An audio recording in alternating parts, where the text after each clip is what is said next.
Hello, welcome, Cabbage here. In War of the Visions, let's do level 99 reviews of Ahlim and Sakura. And let's look at Ahlim first. We'll try to get through her quickly. But overall, she is evadey, her agility is pretty good. Maybe HP and attack is comparable to some UR units. And then she's main job Dragoon, sub jobs Assassin, and double gunner. That's a pretty good lineup, and I wonder if they would ever give a UR unit those three. That might be too powerful. But she is a main job Dragoon, so she gets all of the types of jumps. The long-range horizon jump, the rare but great vertical jump, and then the AoE dragon dive, and all of those. With double gunner, she gets the short to medium range AoE attacks, but then also the projectile style attacks. So she can chain perfectly with like Federica and Nivlu. That will be good for a raid coming up fairly soon. But maybe more importantly, from double gunner, she'll get the tune-up support ability. That will raise agility and then defense penetration. And then defense penetration is really nice for her because as an MR, her attack isn't going to be as high, but this could make her maybe be better against tanks or bruisers. Alright, and then finally there is Assassin. So she gets slash attacks, so she can chain with like your Orlando or somebody. But to be honest, I've been kind of not super impressed with Assassin. I feel like Veneta is the only one that really takes good advantage of it, and it's because she's the main job Veneta. So like Ahlim here and then other sub-job assassin characters, they don't have the armor breaker or whatever that one's called, and that's kind of the best skill there. But from Assassin you get the support ability, Evade Up, that could be nice for her, and then also reaction abilities also to raise the Evade. But, you know, having the Slash and then the Projectile and then the Pierce attack types, and then especially her ability to equip Spears, which have some Dragon Slayer in them, that can make her pretty versatile for future events. But even if you don't like the unit, you can maybe think about the Trustmaster. This is a Spear, 116 attack, that's okay, 12 accuracy, that's okay, and then 15 defense penetration. And then this will function like the element attack up, so it'll work with both normal attacks and AP skills, which is much better than like a status ailment Trustmaster. And so older units like Erude or Ahlim, they might like this, because those older characters lack some of the newer skills like breaks, slayers, or penetration, so this spear could be good. But then also later with the Nier collaboration, we will get the 9S spear, which has lightning element in it, so that can really help with Ahlim's damage as well. Alright, one last thing I wanted to talk about was her look. I think she has one of the best character designs in the game. She's got some like ninja type elements about her, but also some just general Japanese type elements. But I don't know, it just all kind of comes together well. One thing that I really look for in character design is harmony. I also think about this when I look at just regular people on the street, the way that they're dressed. I want harmony in how they dress. And yeah, I don't know, it just works really well here. The purple and the pink and then the yellow, it all works well. And then she's got the butterfly in her hair, like, who was it? Shinobu from Kimetsu no Yaiba? The thing that bothers me about that Kimetsu no Yaiba design, however, is there's no hair behind the butterfly. So it's like her hair becomes the butterfly, or like the hair in the back of her head is like really short. I don't know what it is, but yeah.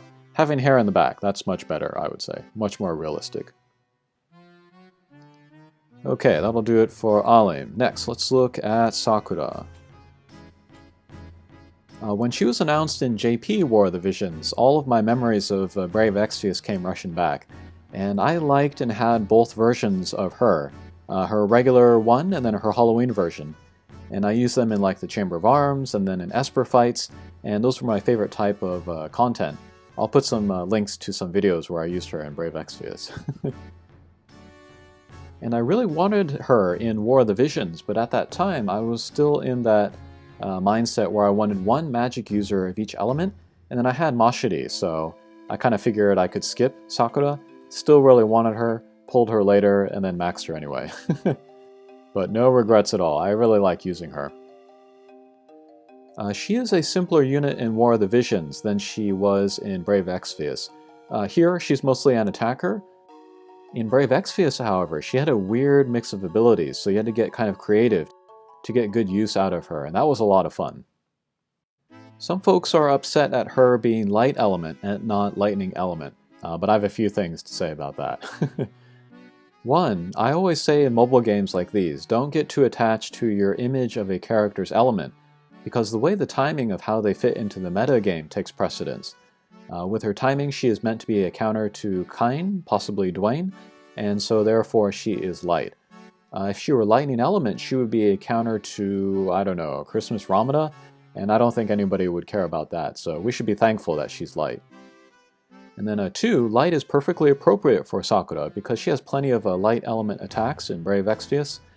And then 3, people are citing Bolt Veritas as a reason Sakura should be lightning. But people should wait for when the Bolt Veritas unit is released to get that lightning unit. Sakura, even though she's the same character, as a unit in this game, she's not obligated to be lightning. But she still has lightning element attacks, so that should satisfy everyone. And I look forward to folks griping about Aron being ice, and then me repeating most of this same stuff here. Okay, but she is cost 70. That can give you a little bit more flexibility with your team building. And I think it comes from maybe her fragility. She's a good magic attacker, but fragile.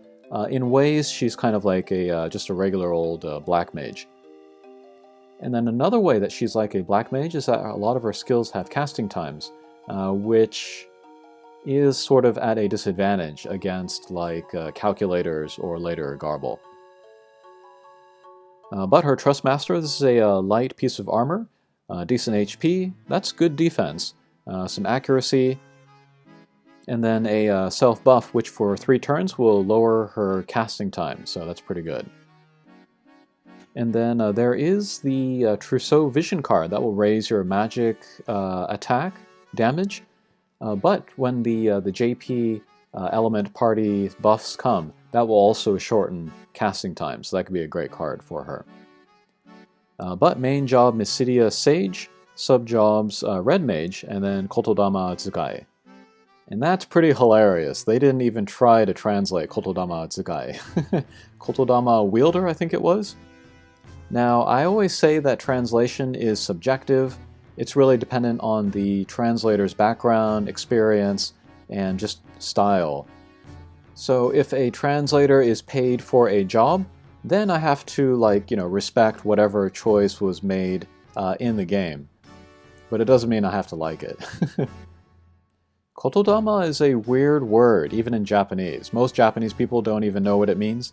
If you do it literally, it'd be like a power word, which is cool. I think that would work in English.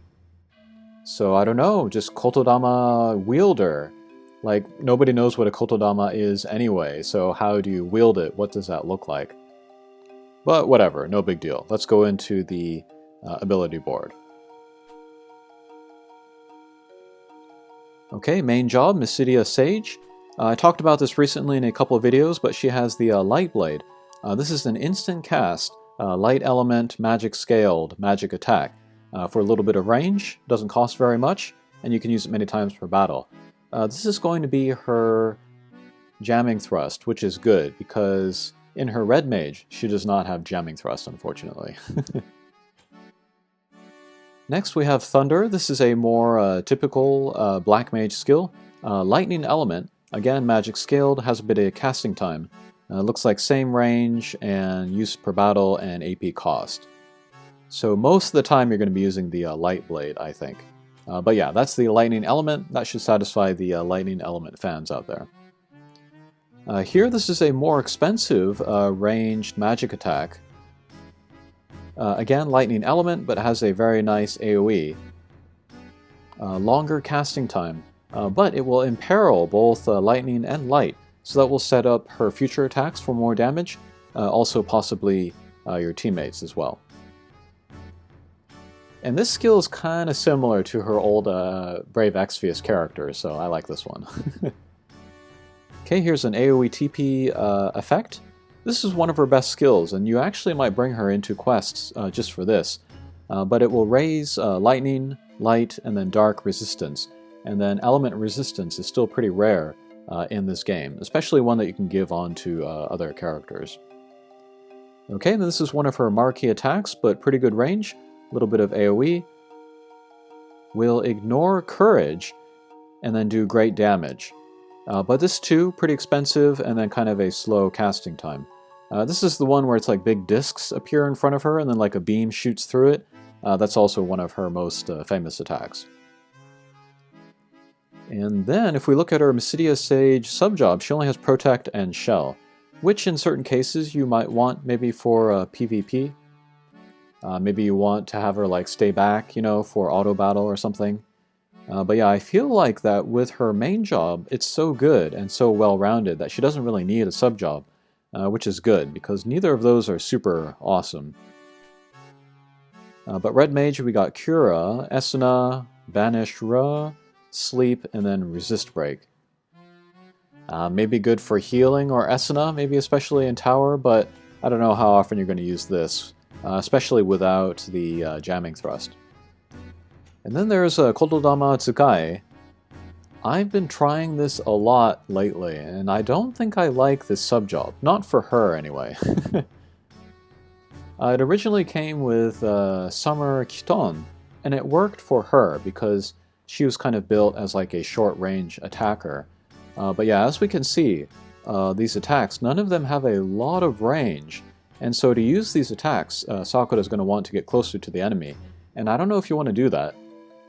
She's not very defensive at all, outside of raising elemental resistances, so I don't know if this is that great, actually.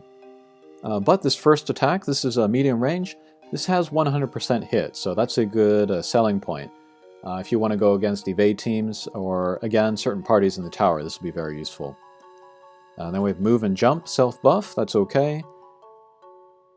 Except it has a casting time, which I don't like. I don't like TP skills with casting times, because I feel like in auto battle, PvP especially, kind of makes her a sitting duck. It works okay if it's a larger map, but if it's a smaller map, maybe that can set her up to be attacked pretty easily. Okay, here's a kind of a short-range attack with stun, and then this is a move and attack. This could be okay if you wanted to go through walls and stuff, but again, I don't know how close you want her to get to the enemy. And then here's an AoE TP skill. This will maybe confuse people around her. Again, though, you got to be close to people. And then here, this is a AoE TP. This is maybe the best reason to use this subjob, but it will raise the magic attack of folks around her, and then give her spirit penetration. High spirit values are not super common, however. You got like magic tanks, you know, like Agrius or Rain. But most like attackers and stuff, they don't have high spirit. They usually have some kind of attack resistances, so you might not need this as much as you think.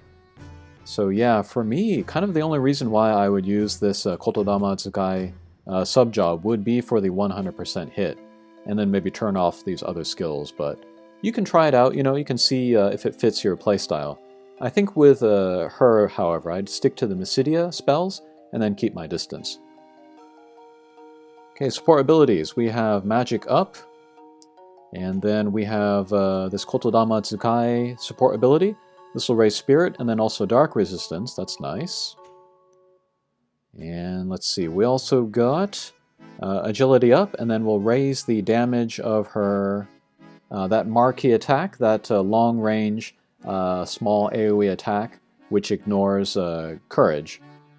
And then this will also give you Spirit Penetration on that attack, so maybe you could rely on this instead of the Kododama Tsukai subjob. Here's another magic attack, starting AP up, and then the Red Mage skill for magic resistance up. So she can get a little bit defensive. Raise the dark resistance, raise the magic resistance, but yeah, really, you don't want her getting hit at all. Alright, and then a reaction skill. This will mitigate some damage with a direct attack. This one, when she is hit, she will raise her own magic value. That could be good. And then magic reflex. This could be great going against, of course, magic attackers. And then maybe if you use that, you could get rid of the magic resistance support ability or something. Okay, and then Limit Break. One of the best things about her, magic scaled, light, magic attack, will hit 3 times, has great range, big AoE, has Dark Slayer, and they can also be cast on a turn 1. So that could give her good first strike capability, also make her good for farming. So yeah, she's got a lot of good stuff. And then a master ability. This will give all light units in your party HP and then light attack up. And then for herself, she'll raise her defense plus 10. So a little bit of a physical attack resistance. But yeah, this master ability is going to make her very popular for the future light meta that is coming with Yuna and Bahamut. So if you wanted to make a magic-centric team, I wouldn't say Sakura is necessary, but just great synergy with Yuna, and then maybe stick them with like a tank like Engelbert or Warrior of Light, and you're off to the races. But yeah, she's really good, really fun, and then lots of memories as well. Alright, there's the artwork and the 3D model. 3D model looks pretty good. Okay, I think that will do it for this video. Thanks for watching, and we'll see you again. Take care.